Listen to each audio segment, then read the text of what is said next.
नमस्कार है, जय हिंद है। मैं दोबारा पेश हो गया हूं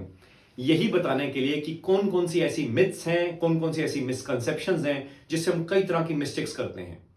हर एपिसोड में कोशिश यही है कि आप बचे रहें वो सारी मिथ्स और मिसकंसेप्शंस जो दिमाग में डाली जाती हैं, जिससे हम बार बार लगातार गलतियां करते हैं मार्केट्स में अपनी फाइनेंशियल प्लानिंग करते हुए या पोर्टफोलियो बिल्डिंग करते हुए। आज के एपिसोड में हम ये समझेंगे कि कैसे कई तरह की बेस्ट सेलर जो बुक्स होती हैं रिटन बाय बेस्ट से बेस्ट ऑथर्स द्वारा, जिन्होंने जिंदगी में बहुत पैसा कमाया होता है, और उन किताबों को पढ़ के हम ये सोचते हैं कि मुंगेरी लाल के सपने हम भी ले सकते हैं और हम भी पैसा लगाएंगे मार्केट में वो किताबें पढ़ के, और हम भी पैसे के ऊपर पैसा मल्टीप्लाई कर पाएंगे। बहुत बड़ी मिथ है, बहुत बड़ी मिसकंसेप्शन है, और इससे होने वाली कई तरह की मिस्टेक्स हैं। उससे बचाने के लिए आज का एपिसोड जरूरी है।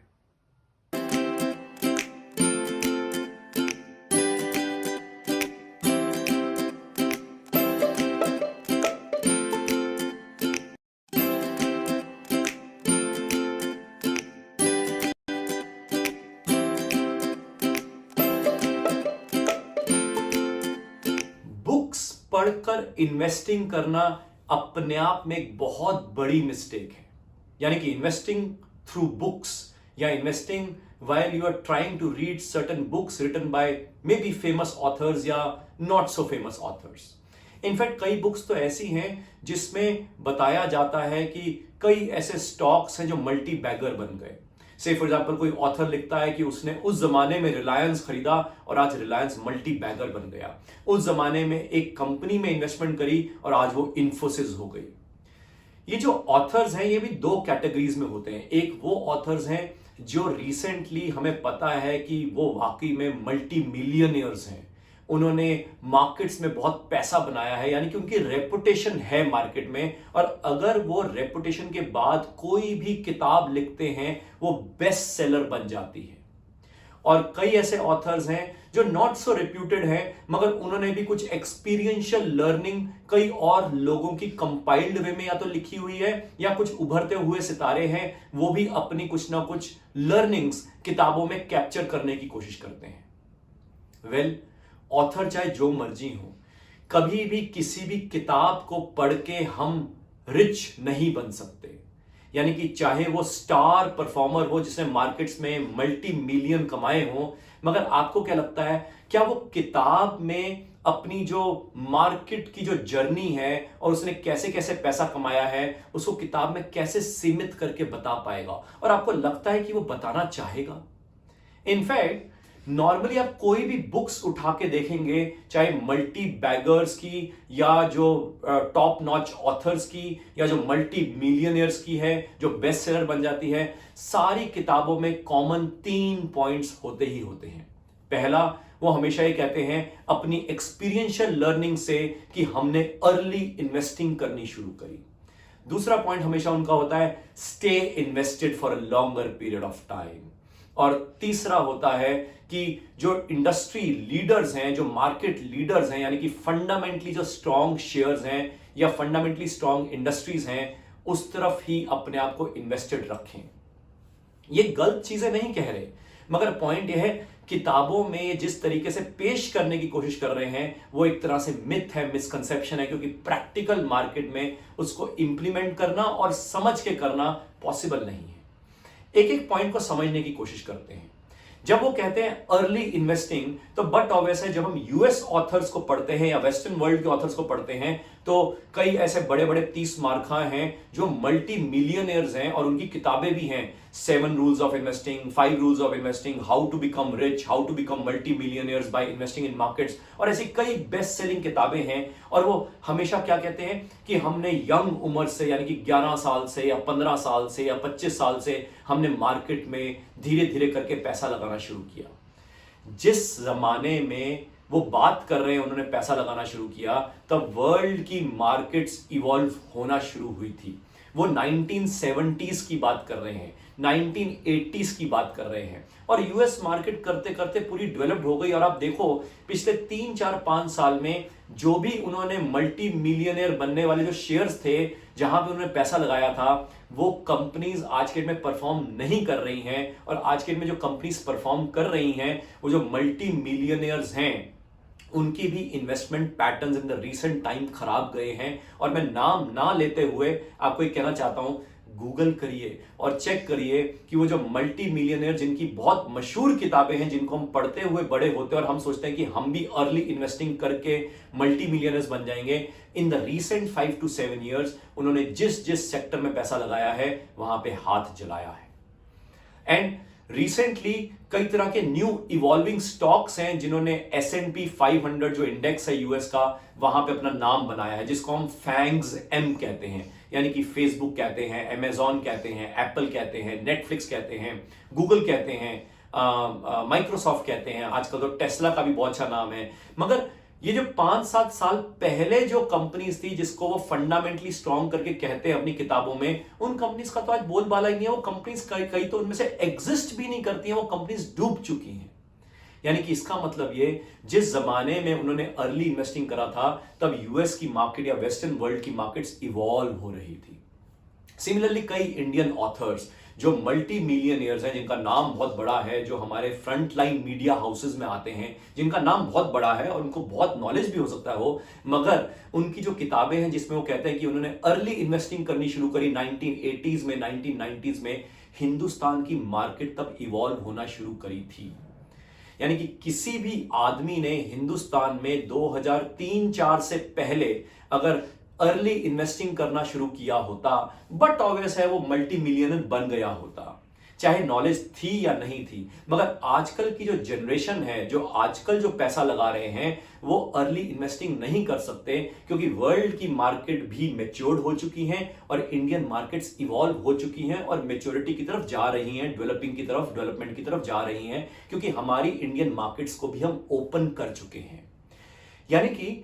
इंडियन मार्केट्स को पहली बार हिंदुस्तान ने 2004 में ओपन किया, जिसमें foreign investments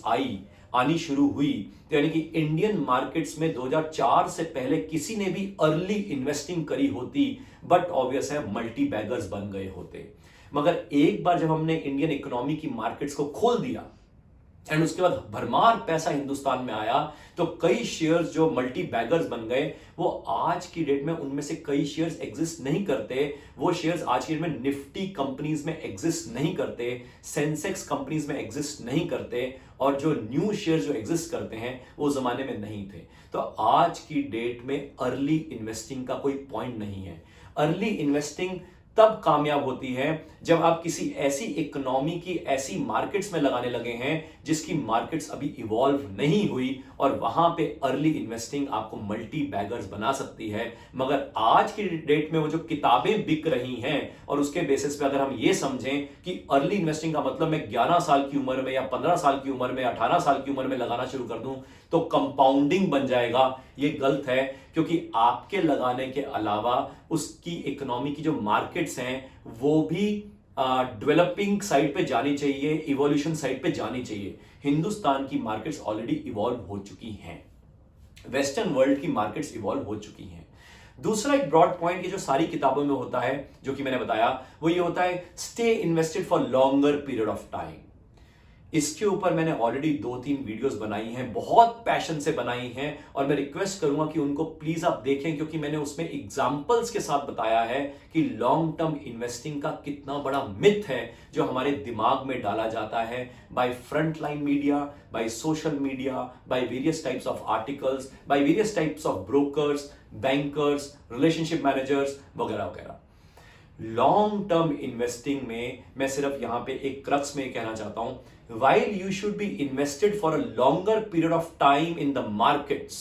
but not in the same underlying, not with the same stock, not with the same mutual fund। यानी कि इसका मतलब है आपको longer period of time markets में रहना जरूरी है, मगर सेम स्टॉक या सेम म्यूचुअल में रहना जरूरी नहीं है। मगर वो किताबों में क्या लिखा जाता है कि आप किसी स्टॉक या किसी म्यूचुअल में लगा के भूल जाए, सो जाए, लॉन्ग टर्म के लिए इन्वेस्टेड हो जाए। ये भी सच होता था अगर आप 2004 से पहले इन्वेस्टमेंट करके बैठे हो हिंदुस्तान में, क्योंकि 2004 से पहले अगर आपने पैसा लगाया होता किसी भी नॉर्मल स्टॉक में या अबनॉर्मल स्टॉक में। एंड सिंस मार्केट को हमने ओपन किया 2004-2008 के रेंज में बहुत पैसा आया, तो सारे स्टॉक्स मल्टी बैगर्स बन गए। तो यानी कि लॉन्ग टर्म के तहत जिन्होंने 1995 में लगाना शुरू किया, जिन्होंने 1997 में लगाना शुरू किया हिंदुस्तान की इकोनॉमी में, मार्केट्स में, उनका पैसा बना। सिमिलरली 2021 का जो क्राइसिस आया वर्ल्ड में, कोविड क्राइसिस, इसमें इतना पैसा छपा है, इतना पैसा प्रिंट हुआ है कि जितने भी लोग जिन्होंने 2008, 9, 10 में पैसा लगाया था और जिनके पोर्टफोलियोज रेड में थे क्योंकि मार्केट बहुत वॉलेटाइल थी, उनके पाप धुल गए क्योंकि 2021 में सारे घोड़े गधे, सारे शेयर्स बढ़ने लग गए, सारे म्यूचुअल फंड बढ़ने लग गए। तो इसलिए उनको क्या लगता है, लॉन्ग टर्म में इन्वेस्टमेंट करके रखो, यानी कि सो जाओ तो वो शेयर या म्यूचुअल में रिटर्न बन जाता है। ऐसा नहीं होता है। ये तो बाई चांस कोविड क्राइसिस आ गया या पहले जमाने में इकोनॉमी या मार्केट्स को ओपन कर दिया गया, ये हर बार हर रोज नहीं होता है। तो अगर आप ये बोलें कि लॉन्ग टर्म के लिए लगा के रखते हैं और पैसा बन जाएगा,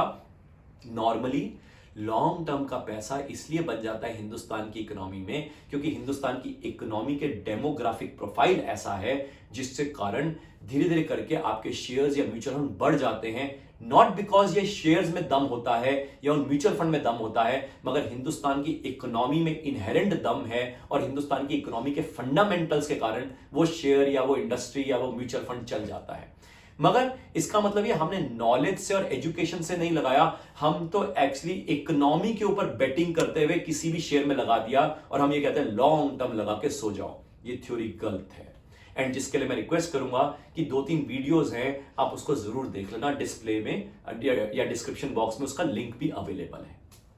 तीसरी जो चीज जो ये सारे ऑथर्स लिखते हैं वो ये लिखते हैं इंडस्ट्री लीडर्स को पकड़ो, यानी कि फंडामेंटली स्ट्रॉन्ग कंपनीज को पकड़ो। फंडामेंटल एनालिसिस के ऊपर मैं आराम से फिर कभी बात करूंगा, मगर यहां पे एक और पॉइंट है कि इंफोसिस भी फंडामेंटली स्ट्रॉन्ग कंपनी है, मगर आप देख सकते हैं कुछ साल, 3-4 साल इंफोसिस चली ही नहीं। Similarly Maruti fundamentally strong company है, 10,000 का शेयर 4,000 तक पहुंच गया था रिसेंटली। फंडामेंटली स्ट्रॉन्ग कंपनी है, मगर 10,000 का प्राइस अभी तक वापस दोबारा नहीं आया, 3-4 साल निकल चुके हैं। सिमिलरली जस्ट रिसेंटली रिलायंस का शेयर 2700 से वापस 2200 तक गया था और एट प्रेजेंट अगर आप देखें तो एचडीएफसी बैंक और एचडीएफसी लिमिटेड 2900 से ऑलमोस्ट 25% करेक्शन हो चुका है एचडीएफसी लिमिटेड का, और सिमिलरली 1700 या 1800 के प्राइस से एचडीएफसी बैंक भी 25% करेक्ट हो चुका है। वाइल हम हमेशा ये अज्यूम कर सकते हैं कि स्ट्रॉन्ग है, फंडामेंटली वेरी स्ट्रॉन्ग है और over a period of time बढ़ जाएंगे, मैं उसमें डिनाई नहीं कर रहा, मगर पॉइंट है अगर फंडामेंटली स्ट्रॉन्ग शेयर या फंडामेंटली स्ट्रॉन्ग कंपनी में पैसा लगाना है तो टाइमिंग भी तो होनी चाहिए कि क्यों मैं 2900 पे एचडीएफसी लिमिटेड खरीदूं, क्यों मैं 1700 या 1800 पे एचडीएफसी बैंक खरीदूं, क्यों ना मैं उसको 25% गिरने पे खरीदूं। और अगर आप ये सोच रहे हैं कि ये पता कैसे लग सकता है, आप सीखेंगे तो क्यों नहीं पता लग सकता। एंड जिसके लिए हमारी एक पोर्टफोलियो एजुकेशन सर्विसेज है जहां पे आप सीखेंगे प्राइस एक्शन के साथ कि मार्केट कैसे कैसे बिहेव करती है। बट ऑब्वियस है आपने कई लोगों से सुना होगा कि मार्केट्स कैसे कैसे बिहेव करती है, कई तरह के कोर्सेज सुने होंगे, कई तरह के मार्केट पार्टिसिपेंट्स को सुनते होंगे, मगर आपने ऑब्जर्व किया होगा कि मार्केट वैसे बिहेव नहीं करती तो आपका कॉन्फिडेंस लूज हो चुका होगा या हो सकता है हुआ होगा कॉन्फिडेंस लूज। मगर मैं रिक्वेस्ट करूंगा पोर्टफोलियो एजुकेशन सर्विसेज में हमारे साथ 3 से 6 महीने जुड़ के देखिए, आपको समझ आएगा कि मार्केट बिहेव कैसे करती है, आपको उस हिसाब से समझ आएगा कि ये हमें समझ आ सकता है। इसका मतलब ये ऑथर्स द्वारा लिखी हुई किताबें अच्छी हो सकती हैं पढ़ने के लिए एज नॉवेल्स, मगर इन किताबों को पढ़ने के बाद हम इन्वेस्टमेंट करना शुरू कर दें, वो सारे शेयर्स या वो सारे इंडस्ट्रीज या वो सारे सेक्टर्स जो उन्होंने मेंशन कर रखे हैं, तो आई एम सॉरी टू से हर वक्त हर शेयर का जमाना नहीं होता, हर वक्त वो सेम इन्वेस्टमेंट क्लास का जमाना नहीं होता। और इसलिए जो किताबें हैं, ये तो वही बात हुई कि मेरे को ड्राइविंग सीखनी है और मैं किताब से समझ रहा हूं कि ड्राइविंग कैसे सीखनी है। किताब वाला मेरे को समझा रहा है कि जब आप ड्राइविंग कर रहे हो तो आपका एक पैर स्पीडोमीटर के आसपास होना चाहिए, एक आंख से आप रियर व्यू मिरर पे देख रहे हो, एक आंख से आप आगे देख रहे हो, ट्रैफिक अगर ज्यादा है तो आपका एक हाथ गियर पे होना चाहिए। ये सारी चीजें किताबों में बहुत अच्छी लगती हैं, मगर जब तक आप अल्टीमेटली कार को ड्राइव डिफरेंट ट्रैफिक में, डिफरेंट कंट्रीज में, डिफरेंट सिटीज में नहीं करेंगे, आपका प्रैक्टिकल एक्सपीरियंस एक्सपोजर नहीं आएगा।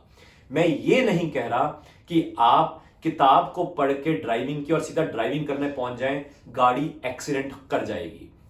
सिमिलरली किताबों को पढ़ के जब आप मार्केट में पैसा लगाएंगे, आपका पोर्टफोलियो एक्सीडेंटल हो जाएगा। ये तो शुक्र मनाइए कि हिंदुस्तान की इकोनॉमी इतनी फंडामेंटली स्ट्रांग है कि आप जब पैसा लगाते हैं तो आप थोड़ी देर के लिए फंस जाते हैं, मगर over a period of time आप बच जाते हैं। Not because of that book, not because of your knowledge, not because of your understanding on those book parameters, but because of the fundamental factors of the economy. And इसीलिए मैं request करूंगा कि किताबों के ऊपर जितना आप समय लगाते हैं पढ़ने के लिए और ये अज्यूम करते हैं कि उससे मैं प्रैक्टिकली मार्केट्स में पैसा लगा पाऊंगा, उससे बेटर है कि आप प्रैक्टिकली अंडरस्टैंडिंग कीजिए एंड उसके साथ साथ मार्केट्स में एक्सपोजर लीजिए। एंड मैं उम्मीद करता हूं कि आप आने वाले समय में ऐसी मिसकंसेप्शन दिमाग में नहीं पालेंगे जिससे आप ये मिस्टेक करेंगे कि बुक्स पढ़ के भी हम अमीर बन सकते हैं। We cannot become multimillionaires, we cannot become rich, we cannot learn markets, we cannot understand markets by reading the books by the so-called reputed authors.